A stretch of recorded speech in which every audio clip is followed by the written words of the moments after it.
কিয়ামত সম্পর্কে একটা হাদিস শোনায়। আবু হুরায়রা রাদিয়াল্লাহু আনহু থেকে বর্ণিত, তিনি বলেন, রাসূল সাল্লাল্লাহু আলাইহি ওয়াসাল্লাম এক মজলিসে লোকেদের সামনে কিছু আলোচনা করছিলেন। ইতিমধ্যে তার কাছে একজন লোক বেদুইন এসে প্রশ্ন করল, কিয়ামত কবে? রাসূল সাল্লাল্লাহু আলাইহি ওয়াসাল্লাম তার আলোচনারত রইলেন। এতে কেউ কেউ বললেন, লোকটি যা বলেছে তিনি তা শুনেছেন, কিন্তু তার কথা পছন্দ করেননি। আর কেউ কেউ বললেন, বরং তিনি শুনতে পাননি। রাসূল সাল্লাল্লাহু আলাইহি ওয়াসাল্লাম আলোচনা শেষ করে বললেন, কিয়ামত সম্পর্কে প্রশ্নকারী লোকটি কোথায়? সে বলল, এই যে আমি, ইয়া রাসূলাল্লাহ। তিনি বললেন, যখন আমানত নষ্ট করা হয় তখন কিয়ামতের প্রতীক্ষা করবে। সে বলল, কিভাবে আমানত নষ্ট করা হয়? তিনি বললেন, যখন কোনো কাজের দায়িত্ব অনুপযুক্ত লোকের প্রতি ন্যস্ত হয় তখনই তুমি কিয়ামতের প্রতীক্ষা করবে।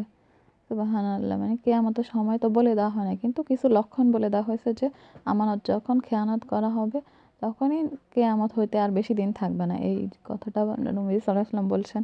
মানে অনুপযুক্ত লোকের প্রতি কোনো দায়িত্ব ন্যস্ত করা হয় তখন তুমি কিয়ামতের প্রতীক্ষা করবে। মানে যোগ্য ব্যক্তিকে হাতে ক্ষমতা না চাইলে বুঝতে হবে যে কিয়ামতের আর বেশি দিন বাকি নাই। আর একটা হাদিস শোনাই। আব্দুল্লাহ ইবনে ওমর রাদিয়াল্লাহু আনহু থেকে বর্ণিত, এক সফরে রাসূল সাল্লাল্লাহু আলাইহি ওয়াসাল্লাম আমাদের পেছনে রয়ে গেলেন। পরে তিনি আমাদের কাছে পৌঁছালেন।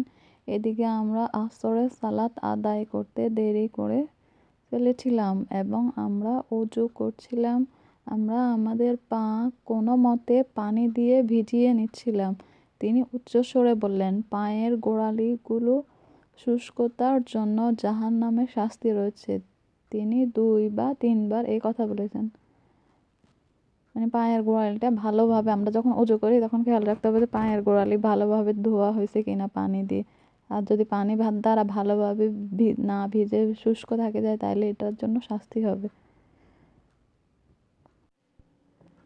আব্দুল্লাহ ইবনে মাসউদ রাদিয়াল্লাহু আনহু থেকে বর্ণিত, তিনি বলেন, নবী করিম সাল্লাল্লাহু আলাইহি ওয়াসাল্লাম বলেছেন, কেবলমাত্র 2টি বিষয়ের ব্যাপারে ঈর্ষা করা যায়। যে ব্যক্তির উপর যাকে আল্লাহ তাআলা সম্পদ দিয়েছেন এর উপর তাকে হক পথে অকাতরে ব্যয় করার ক্ষমতা দেন। 2 নাম্বার হচ্ছে, মানে সেই ব্যক্তিকে ঈর্ষা করা যায় যে ব্যক্তির উপর যাকে আল্লাহ তাআলা হিকমা দান করেছেন, এরপর সে তার সাহায্যে ফয়সালা করে ও শিক্ষা দেয়। মানে শুধুমাত্র 2টা ব্যক্তিকে হিংসা করা যাইতে পারে। যে ব্যক্তি হচ্ছে, মানে যাকে আল্লাহকে সম্পদ দিছে অকাতরে এবং ব্যয় করার ক্ষমতাও দিছে, ঠিক আছে না? তারপরে আর হচ্ছে, সেই ব্যক্তিকে ঈর্ষা করা যেতে পারে যাকে কি দ্বীনের জ্ঞান দিছে, হিকমা দান করেছে, এরপর সে তার সাহায্যে ফয়সালা করে ও শিক্ষা দেয়। মানে সে দ্বীনের জ্ঞান বিষয়ে সিদ্ধান্ত নেয়, তারপরে আবার শিক্ষা দেয় দ্বীনের বিষয়ে। মানে সেরকম কিছু দেখে আমরা ঈর্ষান্বিত হইতে পারি। এছাড়া অন্য কিছু নিয়ে ঈর্ষা করা যাবে না। আল্লাহ যাকে মানে ও সম্পদ দিয়েছে কিন্তু সে হক পথে ব্যয় করে, আল্লাহর রাস্তায় ধরুন ব্যয় করছে, তাহলে তাকেও ঈর্ষা করা যেতে পারে। তারপরে এছাড়া অন্য কাউকে ঈর্ষা করা যাবে না। সুবহানাল্লাহ, কত সুন্দর হাদিস।